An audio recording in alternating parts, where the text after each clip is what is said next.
Hola Javi. Hola, Bueno, si me lo permites, claro, a mí, adelante, a mí Silvia. me dio de la siguiente forma, la uno con la E, Sí, la 2 con la T, sí, la 3 con la C, sí. la 2 con la B, La 4. la 2 con, perdón, la 4 con la B Sí, y la 5 con la A. perfecto. Esas son, ¿no? Entonces Jesús como Mesías en Mateo, Marcos y Lucas, en los sinópticos, se muestra así, ¿no? Solía proclamarse como Mesías, en la parábola de los labradores, malvados, y quién sino el Mesías, Rey y Dios, vendía con gran poder y gloria. Tú lo has dicho, Jesús le respondió al sumo sacerdote, tú eres el Mesías, el Hijo del Dios viviente. Así que Jesús jamás ocultó su naturaleza, él no ocultó su naturaleza. ¿Por qué la importancia del tema? ¿Por qué la importancia del tema? Porque una doctrina equivocada pone en riesgo todo el mensaje de Cristo. Si no entendemos la cristología, se pone en riesgo todo el mensaje del Evangelio. Y los Evangelios lo presentan 100% humano. Cristo fue 100% humano, pero fue 100% divino. De eso se trata la cristología, de entender cómo la naturaleza divina se fundió en la naturaleza humana. De eso se trata esta sección. Vamos a hablar entonces de la naturaleza y la persona. Y hay dos personas, hay una divina y otra humana.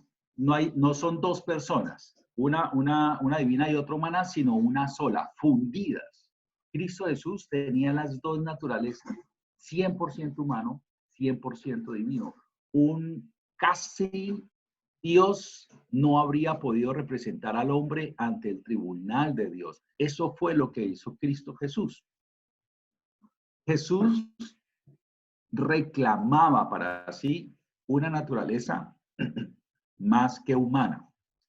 Juan, como ustedes lo pudieron ver, Juan es el evangelio espiritual y Juan lo pone en evidencia. Para Juan, que fue el último evangelio escrito, que realmente tiene muy pocos puntos de contacto con los sinópticos, Juan, que fue el único de los discípulos que murió de anciano, pudo ver y comprender la naturaleza de Jesucristo, tanto la divina como la humana, pero él pone mucho en evidencia quién era Jesús en su naturaleza divina. Si ustedes recuerdan en Juan capítulo 4, en el encuentro de Jesús con la mujer samaritana, versos 25-26, él les dice, le dijo a la mujer, le dijo la mujer, sé que ha de venir el Mesías, llamado el Cristo.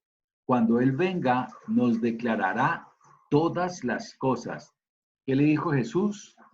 Yo soy el que habla contigo. Nunca lo negó, nunca lo ocultó. Jesús declara la misma esencia con Dios. En Juan 10:30 dice, yo y el Padre, uno somos. Jesús también habla de su reino siendo Señor, y se presenta a Él como el Señor de los hombres, hablando de que enviará el Hijo del Hombre a sus ángeles, hablando del día del juicio, ¿no? Y esta es la parábola de la cizaña, ¿no? Y separará la cizaña del trigo. Entonces, vemos cómo Jesús nunca oculta su naturaleza divina, jamás lo ocultó y quién era él.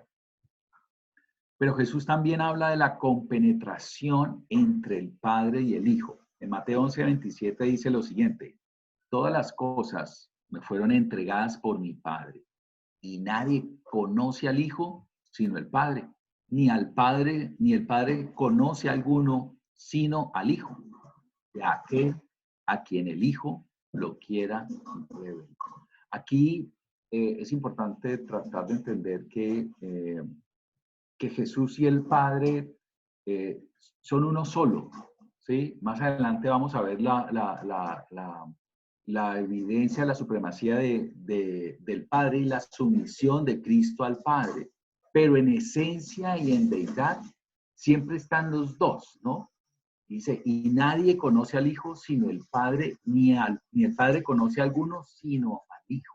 Y esto habla de eso, esa compenetración entre los dos.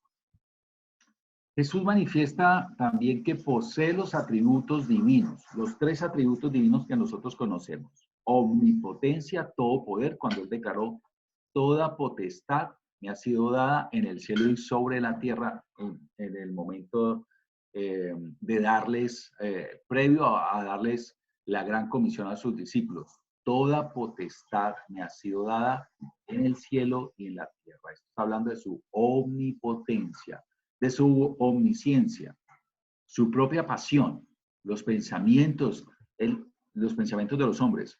Por un lado, él sabía lo que iba a pasar en Jerusalén, él sabía la crucifixión, él sabía el suplicio que iba a pasar y nunca lo ocultó y se lo contaba a sus discípulos. Y si ustedes recuerdan, hubo un momento en el que Pedro lo reprendió y le dijo, no te puede pasar esto, ¿no? Jesús jamás ocultó lo que iba a suceder y eso habla de su omnisciencia. Y por otro lado, hay varios textos en donde especifican así, y no era necesario que le dijeran nada sobre los hombres porque ya conocía el corazón de los hombres. Entonces, ahí está hablando de su omnisciencia. Precisamente en el capítulo 3 de Juan, cuando Nicodemo va a verlo y pues abre Nicodemo diciéndole, sabemos que tú vienes de Dios porque nadie podría hacer lo que tú haces. Jesús de una vez le responde, es necesario nacer de nuevo, de una vez. Ese era lo que había en la mente, en el corazón de Nicodemo, un hombre que había estudiado la Biblia, había invertido todo su tiempo y su vida en entender la Biblia y no sabía cómo era el proceso de la salvación.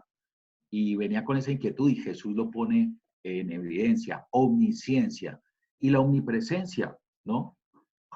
Donde están 2 o 3 congregados en mi nombre, ahí estoy yo en medio de ellos. Eso está hablando de la omnisciencia. Los 3 atributos divinos de Jesús. Jesús ordena el bautismo, él mismo ordena el bautismo en el nombre del Padre, del Hijo y del Espíritu Santo. Les dijo, por tanto, id y hacer discípulos de todas las naciones, bautizándoles en el nombre del Padre, del Hijo y del Espíritu Santo. Él da instrucciones precisas, ¿no? Sobre cómo, sobre el bautismo, por ejemplo, ¿no? Entonces, esto está hablando de su divinidad, ¿no? Y él mismo es la palabra. Jesús se declara fuente y origen de la ley divina.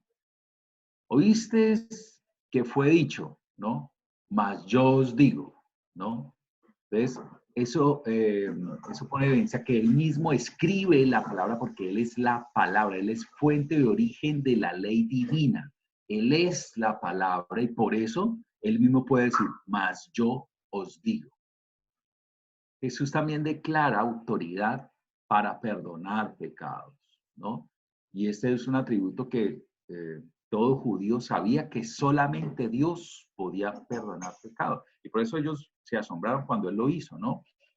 Dijo en varias ocasiones, acá solamente cito 2, hijo, tus pecados te son perdonados, tus pecados te son perdonados. En el encuentro con el paralítico, recuerdan el hueco que le abrieron seguramente en la casa de Pedro, al techo, descargaron a este paralítico ahí y le dijo, levántate, toma tu camilla, anda, tus pecados te son perdonados. El combo completo, ¿sí? Eso era un atributo solamente de Dios y que Jesús mismo lo ejercía a pesar de que los otros se escandalizaran.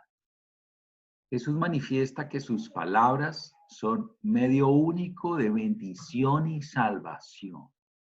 Y esto lo hizo diferente y por eso también escandaloso frente a otro tipo de profetas o falsos profetas que se presentaron, ¿no? O lo hace distinto a otros profetas. No fue un profeta como los judíos tenían, ellos tenían como gran estima a Elías, por ejemplo, o a Eliseo, pero Jesús por eso acá sale de ese tipo de profetas, porque él habla de que son sus palabras la única forma de bendición y salvación. El ejemplo está en la casa sobre la roca, ¿no? Todos conocemos esta parábola y cómo se muestra una, la que se construye sobre la arena, y el contraste en el que oye y hace, y el que rechaza lo que oye. Y esto pone en evidencia quién es Él. Creo que en las enseñanzas y cuando leemos acá el texto, todos sabemos que la roca es Cristo y que no es fácil, ¿sí? Y por eso uno de los propósitos de las escuelas es eso, ¿no? Que cimentemos y profundicemos más precisamente en esto, en el conocimiento de Cristo. Eso es lo que quiere Dios, ¿no? Porque si conocemos a Cristo, conocemos a Dios, ¿no? Y a Cristo nos podemos acercar porque Él es 100% humano, pero es 100% divino. Y acá él hace esa distinción. No es solamente, no es con solo conocer la Biblia, no se puede. Es necesario oír y hacer lo que yo les digo, ¿no? Sus palabras son el único medio de bendición y salvación. Jesús invita a los pecadores a hallar en Él su descanso y su paz. ¿Quién otro se atrevió a decir, venid a mí, yo os haré descansar? No hubo un Buda, no hubo un Mahoma, no hubo ningún profeta en el Antiguo Testamento que fuera capaz de decir esto, ¿sí? Solamente es en Él en que hay descanso, es Él que se presenta así. Y por eso, entonces, tenemos que, para hablar de esa divinidad de Dios, tenemos que hablar y centrarnos en el Evangelio de Juan, ¿no? Porque detrás de los 4 evangelios se encuentran las narraciones inmediatas de los testigos que acompañaron a Jesús. Y si tales testigos fallan, nada sabemos con seguridad acerca de Cristo. Por eso es importante y por eso en esta escuela se centra en los 4 evangelios. Prácticamente ahí no salimos, nosotros no vamos a las epístolas, no vamos al Antiguo Testamento, porque nos centramos en los 4 libros que describen a Jesús, ¿sí? Su nacimiento, su vida ministerial, su muerte y su resurrección son los 4 evangelios. Y es por eso importante conocer a Cristo desde esos 4 fundamentos, los 4 evangelios, y conocer a ciencia cierta quién es Jesús, quién es Jesús, y cómo tener en cuenta la perspectiva de estos 4 evangelios. En el prólogo de Juan, ¿sí? Es claro que el verbo se identifica con Dios, ¿sí? En el principio era el verbo y el verbo era Dios.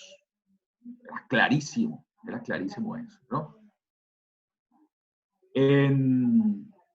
Es eterno como Dios es eterno, ¿sí?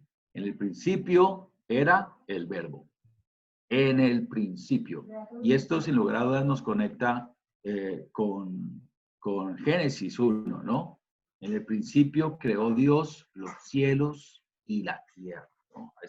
Acá hay música entre los dos, entre el primer capítulo de Juan y Génesis capítulo 1. Hay la misma melodía.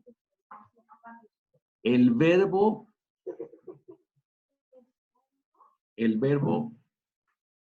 perdón un momento.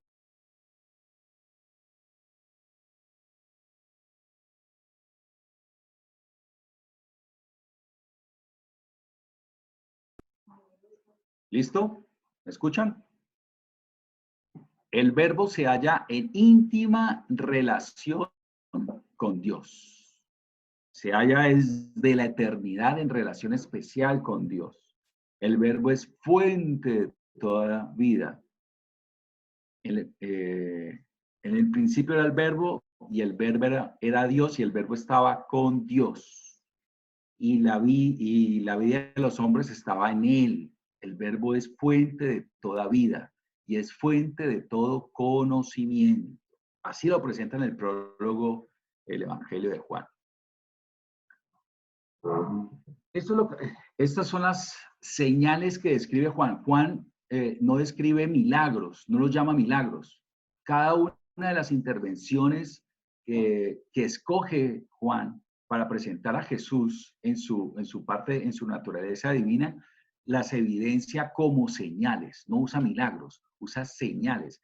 Y cada una de las 8 que él presenta tiene un objetivo específico, tiene un objetivo claro, ¿sí? Él las escogió, no dice, ay, ¿qué otra señal hizo Jesús? No, porque él quiere mostrar una parte de la naturaleza divina de Cristo. En el agua convertido en vino, la gloria creadora del verbo. Agua en vino, algo de la naturaleza, ¿no? Convirtió el agua en vino. En la curación del hijo del noble, el poder sanador del verbo. En la curación del paralítico, la presencia del gran restaurador. No solamente le restauró su salud, le perdonó, le restauró su área espiritual, le perdonó sus pecados. En la multitud alimentada, la abundancia creadora de Cristo. Dice que recogieron 12 cestas. Eso fue lo que sobró. Él mismo ordenó que recogieran eso, ¿no? La abundancia creadora de Cristo. ¿Usted cree que le va a faltar algo durante este tiempo de cuarentena? No va a faltar, porque Él es así. Él es abundante en eso. Él escoge el milagro de andar sobre el mar, la 5, y lo pone en evidencia como el que tiene el control sobre la naturaleza. Escoge el milagro del ciego de nacimiento y se muestra como la luz que vino al mundo para guiar a los sumisos.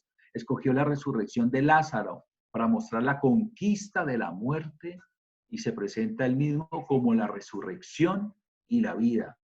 Y escoge la pesca milagrosa para mostrar al resucitado que guía y bendice el servicio de sus obreros.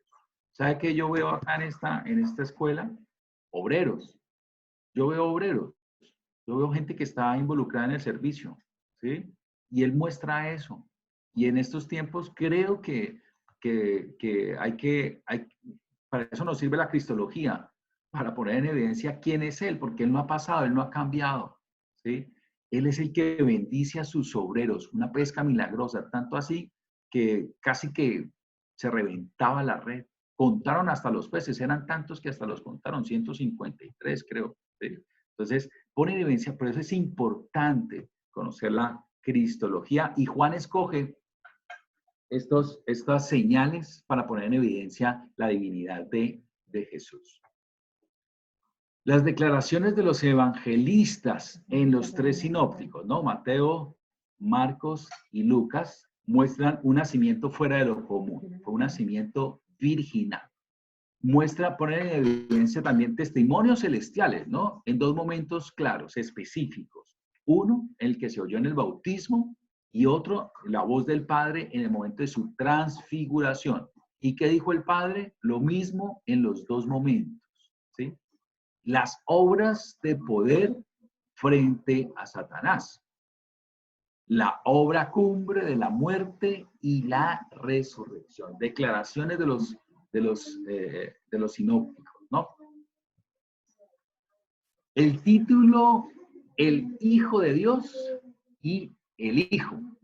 Y por eso es importante que revisemos el significado y el uso de hijo en el Antiguo Testamento y se usó en el Nuevo Testamento, ¿no? Toda la Biblia usa el término hijo. Y el uso de hijos de Dios o hijo de Dios en el Antiguo Testamento en varias ocasiones. A los ángeles, yo no sé si recuerdan en Job, cómo empieza Job, y llegaron los hijos de Dios como en el gran concilio celestial, como a rendir cuentas de lo que ellos estaban viendo que estaba pasando, ¿no? Pero es un atributo que se le da también una forma de llamar a los ángeles, ¿no? A los ángeles. Y Satanás es un ángel, ¿cierto? Un ángel caído, él es un ángel. Los hijos piadosos de Set, en el Éxodo, ya comienza Dios a usar, y la Biblia usa ese término, a todo, y hace referencia a todo el pueblo de Israel, ¿no? como a su hijo. En el Salmo 7 ya, mi hijo eres tú, un salmo mesiánico. En el uso de los términos en los evangelios y el título mesiánico, y que Pedro mismo declara, tú eres el Cristo, el Hijo del Dios viviente, ¿no? Entonces, ya en Cristo el término del Hijo denota ese significado, una referencia paternal, ¿no? Hay un padre detrás del Hijo, ¿no? Jesús se llama él mismo como el Hijo, pero el Hijo del hombre, porque ahora él se presenta como aquel que va a ser capaz de hacer lo que el primer Hijo del hombre no pudo hacer. ¿Quién fue el primer hombre? Adán. Y él se presenta como el Hijo del hombre. Y el uso del título en Juan, ¿no?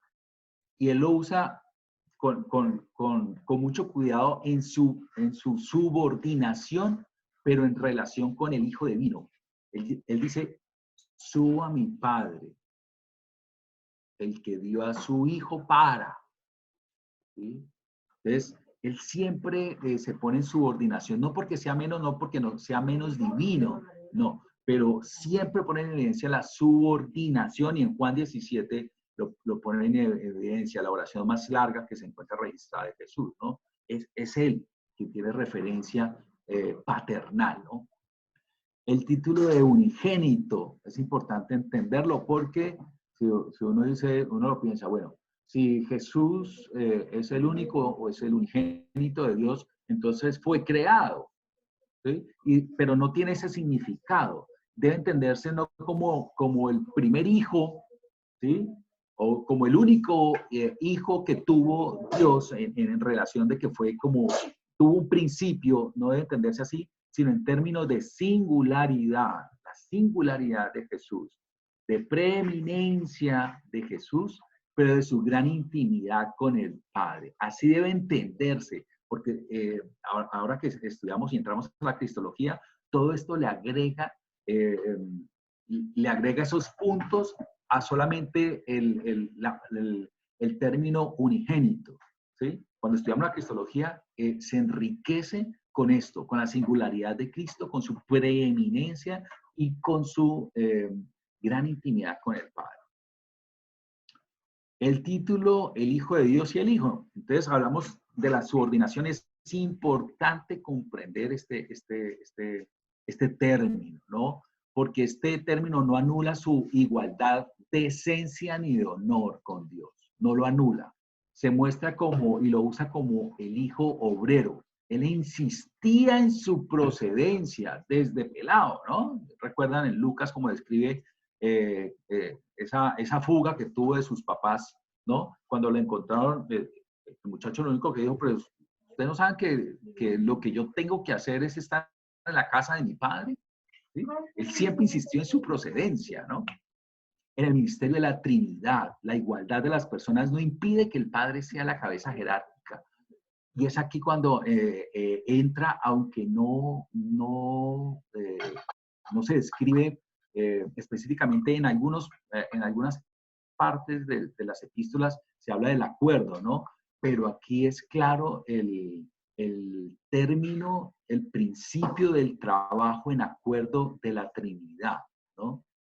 Y si hay que entender en algo esa relación que tiene Cristo con su iglesia, el mejor ejemplo que él puso fue el de los esposos, ¿sí? Esa intimidad ahí. Y ahí es ahí cuando cobra valor el término del acuerdo matrimonial, ¿sí? Se ponen de acuerdo, no porque uno sea más, no porque uno sea mejor, no porque sea el hombre, no porque sea la mujer, ¿no? Sino porque ambos son uno solo y se ponen de acuerdo.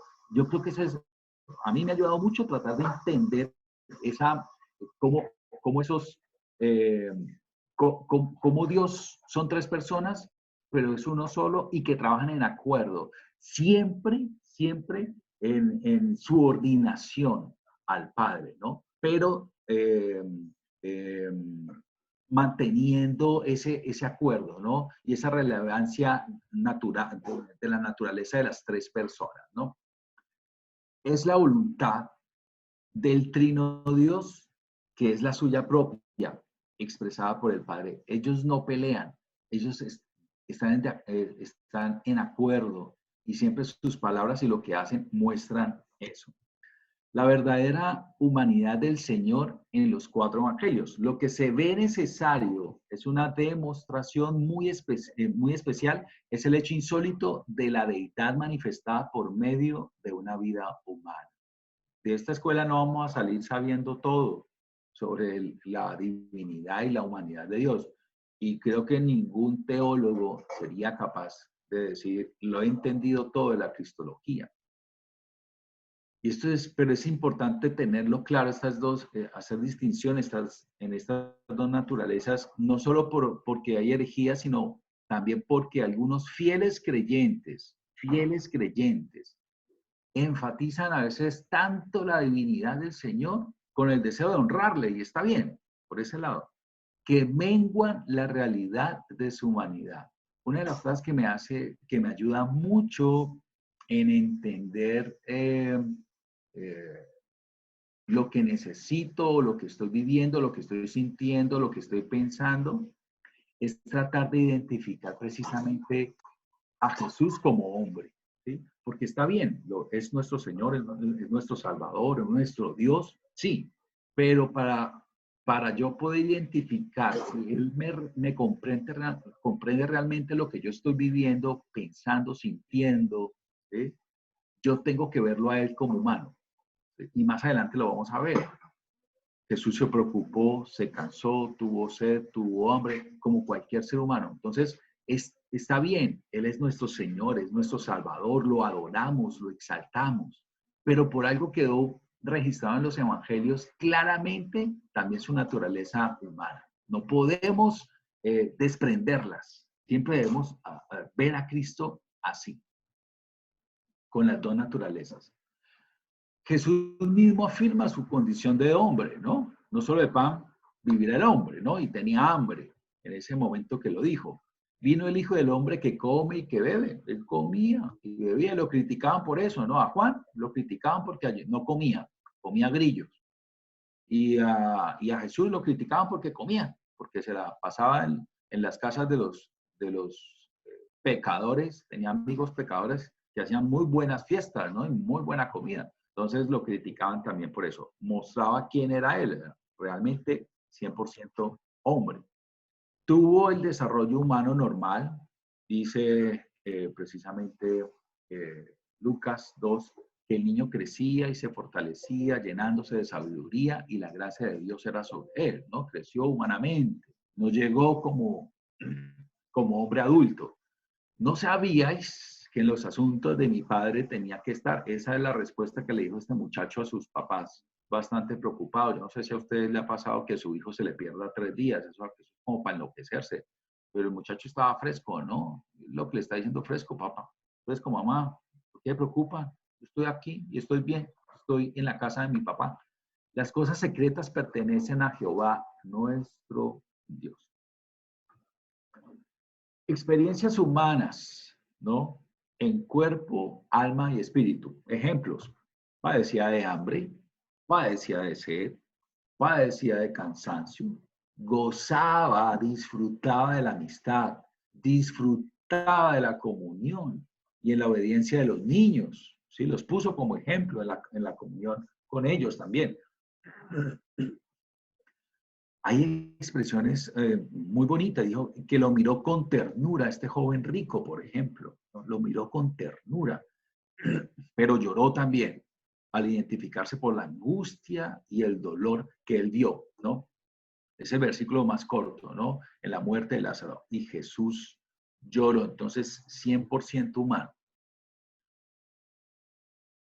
En la tentación del Señor, ¿no? Él hace una clara diferencia entre lo que es tentarse, eh, entre lo que es la tentación y el pecado. Y para nosotros es eso, no es pecado ser tentado. Dice la Escritura que Jesús fue tentado en todo, pero sin pecado. Y él hace esa distinción. Y utilizó las Escrituras como arma contra Satanás. Utilizó las Escrituras como arma contra Satanás. Eso es lo mismo que debemos hacer. ¿Cómo enfrentamos nosotros las tentaciones? Con la escritura. No le echemos mano a nada más. ni al psicoanálisis, ni al positivismo, ni al yo puedo, al yo soy, yo creo, como lo pienso, lo creo y lo digo, así me va a resultar. No, es con palabra de Dios. El significado del título, el Hijo del Hombre, y como se lo mencioné antes, es el equivalente al postrer Adán. En su humanidad representativa no hubo pecado, como lo hubo en Adán, lo que hizo posible que fuese hecho sacrificio por el pecado. Él es presentado como el Cordero de Dios, y los corderos que eran presentados en el tiempo en que se sacrificaban en el Antiguo Testamento tenían unas características específicas de un año y que no debía tener ningún tipo de imperfección. Y esto está hablando de eso. Jesús, para presentarse como sacrificio, tenía que estar limpio y libre de pecado. Jesús jamás pecó. En los sufrimientos de la cruz, ¿no? Se identificó como el Hijo del Hombre. La cruz debía ser la consumación de su obra como el postrer Adán y el obligado trance por el cual había de pasar aquel que se ofreció a remediar los efectos del pecado humano. Es el Mesías triunfante que reinará y juzgará. Lo muestran en Daniel, lo muestran en Mateo. Hasta acá, creo que nos rindió el avance de este material. Creo que es una de las lecciones más largas. Y me gustaría terminar leyendo la parte final de su material. No sé si lo tiene ahí. Aquí me parece que está en la página 93. Y leamos el misterio de Dios, del Dios hombre. Y tenemos 5 minuticos de preguntas. Dice así. Esto sí, porque esto sigue siendo un misterio para nosotros, como lo decía. No, yo creo que nadie en el mundo, por más que haya estudiado desde los 6 años, puede decirse, yo he entendido esas dos naturalezas en Cristo, a Dios y el hombre. Nadie puede decirlo. Es cierto que misterio en el Nuevo Testamento significa algún arcano antes escondido y ahora revelado en la nueva dispensación de luz. Pero aquí empleamos el término con ánimo de insistir en la necesidad de acercarnos a la persona de Jesucristo, el Verbo encarnado, con la debida reverencia, con los pies descalzos espiritualmente hablando, como le tocó a Moisés allí delante de la zarza. Si muy sagrado fue el recinto del tabernáculo en el desierto y el del templo material de Jerusalén, ¿cuánto más aquel que es mayor que el templo, siendo el resplandor de la gloria de Dios y la exacta representación de su sustancia? Sobre todo, hemos de abstenernos de aplicar técnicas psicológicas modernas al misterio del desarrollo de Jesús, ya que el proceso es completamente especial. No sabemos ni podemos saber en esta vida cómo se entrelazan las dos naturalezas en la persona única de Cristo y, so pena de incurrir en atrevimientos bordeando la blasfemia, no podemos hacer más que proceder en el sentido de este estudio, notando toda la evidencia bíblica posible y subordinando lo que no es tan claro a las declaraciones fundamentales sobre las cuales no caben equívocos en la mente de un creyente sincero y humilde, ansioso de vislumbrar rayos de gloria celestial para poder mejor adorar a Dios por medio de Cristo en espíritu y en verdad. Creo que este es el cierre especial de este momento. Ahora sí, si usted tiene preguntas, por favor hágalas. Yo creo que hasta aquí está bien la grabación, porque acá explica Anita, me parece. Hasta acá se explica la lección. Preguntas, por favor, comentarios, dudas, algo que de pronto usted no había comprendido y dijo, wow, yo entendí tal cosa, por favor comparta, eso es muy importante para nosotros, ¿no? O no lo entendí nada, Javier, no, yo quedé perdido desde el principio. Bueno, eh, ¿quién quiere compartir?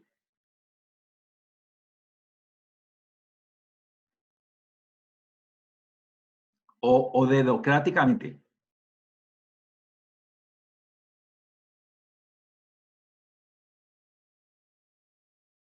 Javi, y grupo, algo que me llamó mucho la atención fue nuevamente reconocer a Jesús como hombre, ¿no? Lo que tú decías. Siempre colocamos a Jesús solo